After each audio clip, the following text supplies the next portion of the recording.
My name is Lila McNitt, 28 years old. People always assume relationships end because of one explosive betrayal. Mine didn't. Mine unraveled through hundreds of tiny moments that seemed harmless on their own, until they formed a pattern I could no longer ignore. Looking back now, I can see exactly where everything began, even though I spent months convincing myself I was overthinking it. I worked as a warehouse supervisor at a distribution center just outside Atlanta. It wasn't glamorous work, but it gave me something I'd always wanted: stability. 6 years of hard work had taken me from loading trucks to managing an entire shift. 3 years earlier, when the housing market briefly dipped, I bought a modest two-bedroom ranch house. It wasn't luxurious, but every room reminded me that I'd built my life through persistence, not luck. The garage had become my personal gym. My bills were always paid early. I had retirement savings, a predictable routine, and a quiet life that finally felt secure. Then there was my boyfriend, Ryan Mercer. Ryan was 26 and managed one of the clothing stores at the local mall. We'd met through mutual friends at a backyard barbecue about 18 months earlier. He was charming without trying too hard, funny without being loud, and somehow made every conversation feel effortless. Falling in love with him had felt surprisingly easy. The first year together was genuinely good. About 8 months into our relationship, he moved into my house because his apartment rent kept increasing. We agreed that I'd continue paying the mortgage since the home belonged to me, while we split groceries, utilities, and household expenses equally. It felt fair. Our schedules rarely lined up. I worked Monday through Friday from 7 in the morning until mid-afternoon, while Ryan's retail hours constantly changed. Tuesdays and Wednesdays, his regular days off, became our breakfast mornings. He loved experimenting with elaborate omelets filled with vegetables and cheese, while I handled the coffee. Those breakfasts became my favorite tradition. Everything felt comfortable. Until one quiet evening. We were watching a true crime documentary when Ryan's phone lit up on the coffee table. My eyes drifted toward the screen for only a second. The wallpaper caught my attention. Ryan stood alone on a beach during sunset. The golden light wrapped perfectly around his face, while ocean waves shimmered behind him. Whoever had taken the picture clearly knew exactly how to use natural lighting. "That's a great picture," I said casually. Ryan smiled. "I know. It's probably the best photo anyone's ever taken of me." "When was it taken?" "A couple years ago." I nodded. At first, I thought nothing of it. Weeks later, we had dinner with one of his coworkers, Melissa. At one point, she laughed after seeing his phone. "You still haven't changed that wallpaper? You've had it forever." Ryan shrugged. "The lighting's just too good." Melissa laughed. "You really do look amazing in that one." Later that night, curiosity finally got the better of me. "So, where was that beach?" "California." "You went alone?" He hesitated. "No, my ex was there." Silence settled over the bedroom. He quickly added, "But that's not why I keep it." I turned toward him. "So your ex took that picture?" "It's just a photo, Lila. It was taken during a romantic vacation." "But she's not even in the picture." "No." "So what's the problem?" "The problem isn't who's visible," he sighed dramatically. "You're seriously making this weird. I'm asking because it's the first thing you see every single time you unlock your phone." "I see myself." "I think you see a memory." "I see good lighting." The answer came so naturally that it almost sounded rehearsed. "The relationship ended," he continued. "That doesn't suddenly make the picture bad." I wanted to keep arguing. Instead, I let it go, or at least I pretended to. Over the next few months, little details slowly began connecting. His phone buzzed constantly. One name kept appearing: Emily. Whenever I asked who she was, his answer never changed. "Just a friend." Those 3 words eventually became the most frustrating sentence I'd ever heard. Emily texted during dinner, during movies, while I was in the middle of conversations. Sometimes Ryan would interrupt me just to answer her messages. Then he'd look back at me and ask, "Sorry, what were you saying?" It wasn't about jealousy anymore. It was about attention. One Tuesday morning, his phone buzzed 3 times before breakfast was finished. Emily, Emily, Emily. He smiled while reading every message. "You two talk a lot," I finally said. "We work for the same company." I looked up. "You've never mentioned that." "It's not important." "Maybe." Except suddenly it felt incredibly important. District meetings, training sessions, store conferences, reasons to keep seeing each other that he'd never bothered mentioning before. One evening, his phone was charging on the kitchen counter while he showered. I never touched it. I never unlocked it. But a notification preview appeared across the screen. "Miss talking to you like we used to." I didn't need to read anything else. That single sentence was enough. The next afternoon, my closest friend, Olivia, noticed I seemed distracted at work. After listening to everything, the wallpaper, the messages, the defensiveness, she looked directly at me. "Lila, people can have a past." "I know. But displaying that past every day while expecting you to ignore it?" She folded her arms. "That's disrespectful." Ryan insisted I was insecure. Olivia disagreed.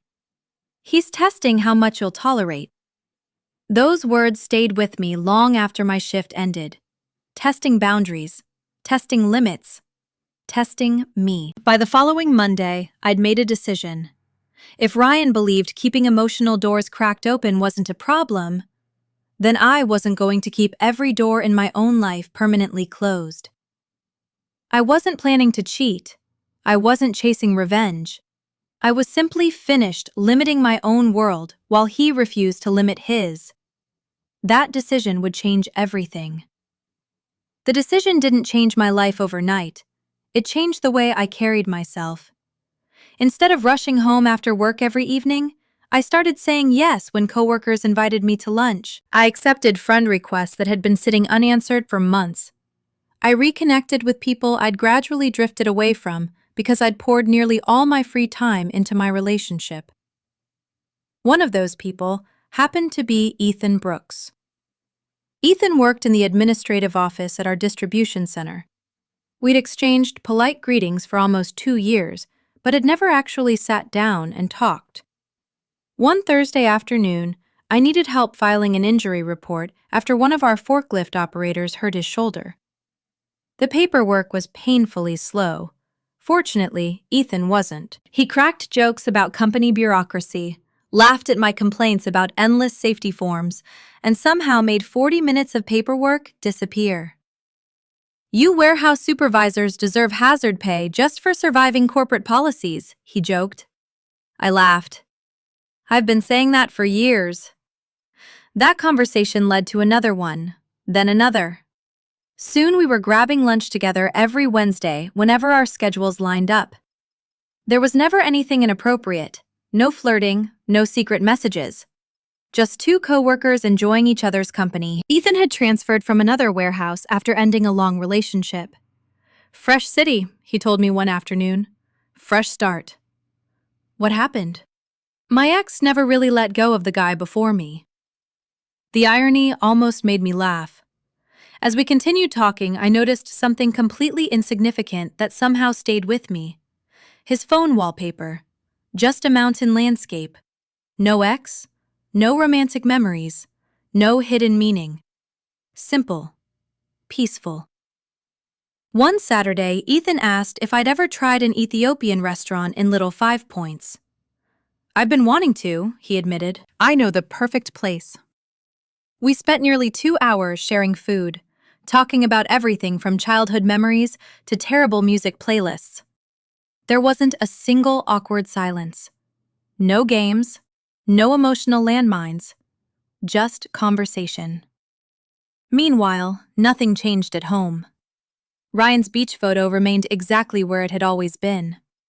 Emily continued texting throughout the day, sometimes late into the night. Whenever I brought it up, Ryan reacted exactly the same way. "Lila, you're making something out of nothing. It's disrespectful." "No, it's insecurity. You still haven't changed the wallpaper. Because it's just a picture." The argument became so repetitive that eventually I stopped bringing it up. Ryan mistook my silence for acceptance. It wasn't. I'd simply grown tired of arguing with someone determined not to understand. As Ethan and I spent more time together, we naturally became friends outside work. Coffee before morning shifts, weekend lunches, an occasional walk through a local farmer's market. Nothing romantic, nothing physical, but there was something I hadn't felt in months. Peace. One afternoon, while we sat outside a coffee shop, Ethan asked quietly, "So, how are things with your boyfriend?" I hesitated before answering. Complicated. I finally told him everything. The wallpaper, Emily, the late-night texts, the constant accusations that I was insecure. When I finished, Ethan leaned back in his chair. "My ex used to do almost the exact same thing." I blinked. "Seriously?" "She kept saying old photos didn't matter." "What happened?" "I eventually realized the pictures weren't the problem." "They weren't?" He shook his head. "They were proof that she wasn't emotionally finished with the past." His words lingered in my mind for days. Weeks passed. Ryan never noticed how much my own world had quietly expanded. Then came the hiking trip. Several co-workers planned a Saturday hike at a nearby state park. At the last minute, almost everyone canceled.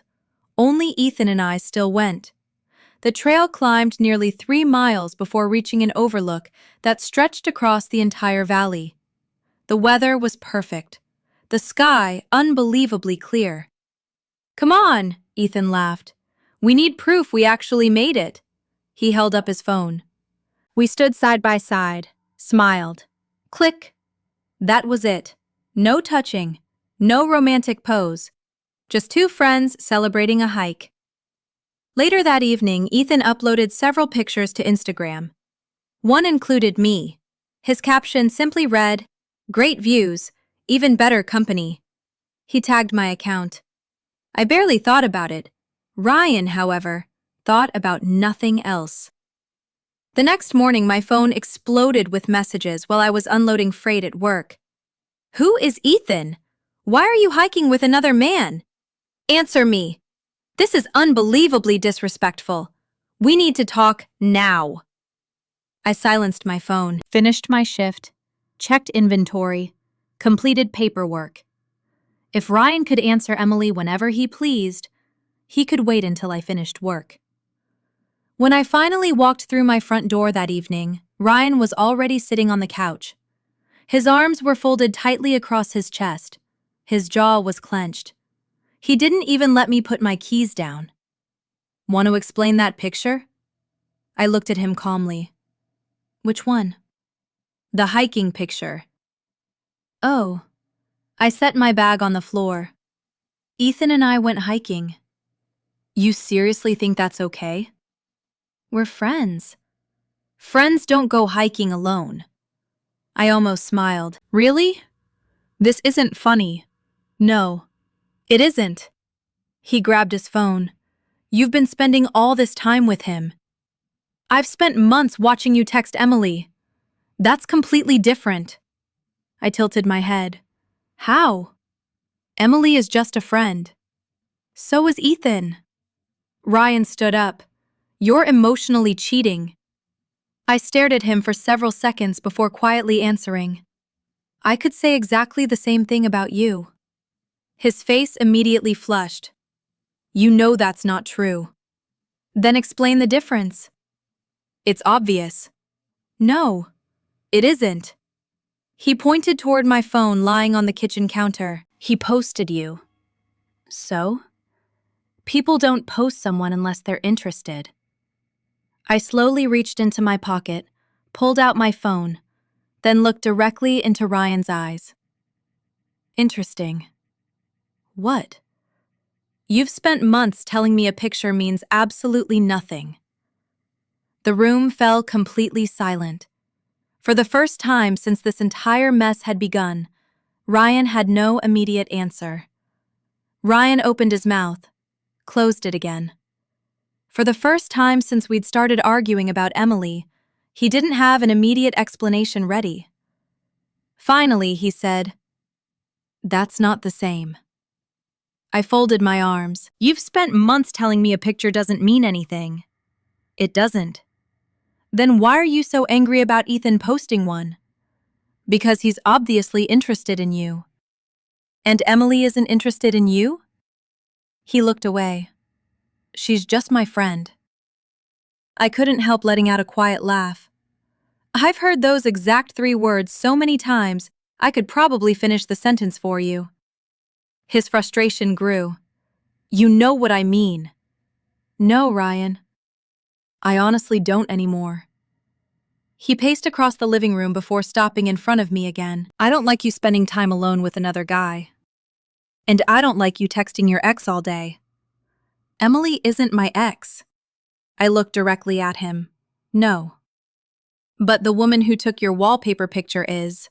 His shoulders stiffened. We're talking about Ethan. No. We're finally talking about everything.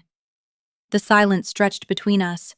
Finally, I asked the question I'd been holding inside for months. Do you still love Claire? His eyes widened. What? The woman who took that beach picture. Lila. Do you? He rubbed both hands across his face. This isn't fair. It is.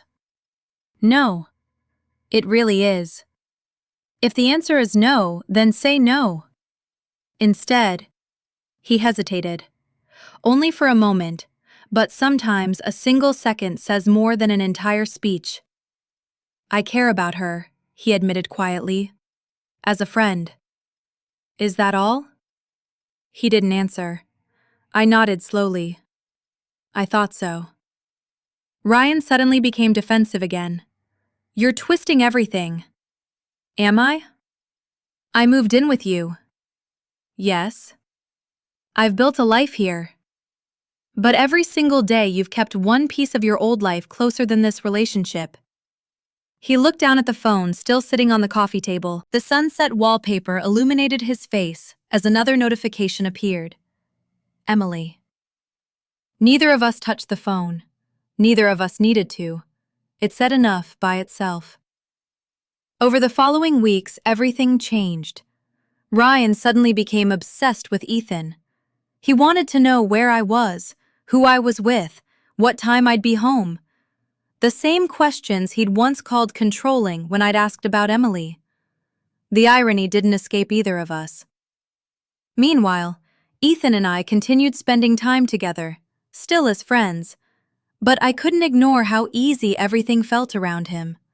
There were no arguments, no accusations, no emotional gymnastics. If something bothered him, he simply said it. If something bothered me, he actually listened. One Saturday, he invited me to an outdoor concert downtown. Food trucks, local bands, a blanket on the grass. I mentioned it casually while making breakfast. I'm going to the concert with Ethan this afternoon. Ryan immediately looked up. Seriously? Yeah. I can't believe you'd do that. You're welcome to come. You know I hate concerts. I know. So why would you even ask? Because I wanted you to have the choice. You should want to spend time with me. I've wanted that for months. You've been too busy texting Emily. His expression hardened. This is different. I smiled sadly. You keep saying that. The concert turned out to be exactly what I needed. No relationship drama, no suspicion, no interruptions every 5 minutes because someone else's message mattered more. As the sun began setting, Ethan and I sat quietly watching the final band. After a long silence, he finally spoke. Can I ask you something? Sure. Are you happy? The question caught me completely off guard. I opened my mouth. Nothing came out, because I didn't know how to lie anymore. I don't think so. He nodded slowly. I didn't think you were. On the drive home, neither of us said much. When he parked outside my house, he looked at me for a long moment. I hope whatever happens, he smiled gently. You choose the version of your life that gives you peace. Those words stayed with me long after I walked inside. Ryan was waiting. The dining table was beautifully set. Candles, wine, fresh flowers. The smell of homemade chicken parmesan filled the house. For a brief second, I wondered if maybe things really could change. Dinner was wonderful. He'd remembered my favorite recipe. He even bought cheesecake from the bakery across town. Halfway through dessert, he reached across the table. I don't want to lose you. I looked into his eyes. Then let's fix the real problem. He nodded. I'm willing to text Emily less. I waited. And I'll stop getting upset about Ethan. I kept waiting. Ryan noticed. What? The wallpaper. His smile faded. Lila, what about it? It's just a picture. I closed my eyes for a second. Months of conversations, months of tears, months of explaining, and somehow, we were standing in exactly the same place. You still don't understand. I do. No, you really don't. His phone vibrated. The screen lit up. That same sunset, that same beach, that same memory. Another notification. Emily. Without even thinking, Ryan picked up the phone, read the message, smiled, then looked back at me. Sorry. What were you saying? I stared at him. In that instant, everything became perfectly clear. It had never been about one wallpaper, or one message, or even one woman from his past. It was about priorities. And I finally knew exactly where I ranked on his list.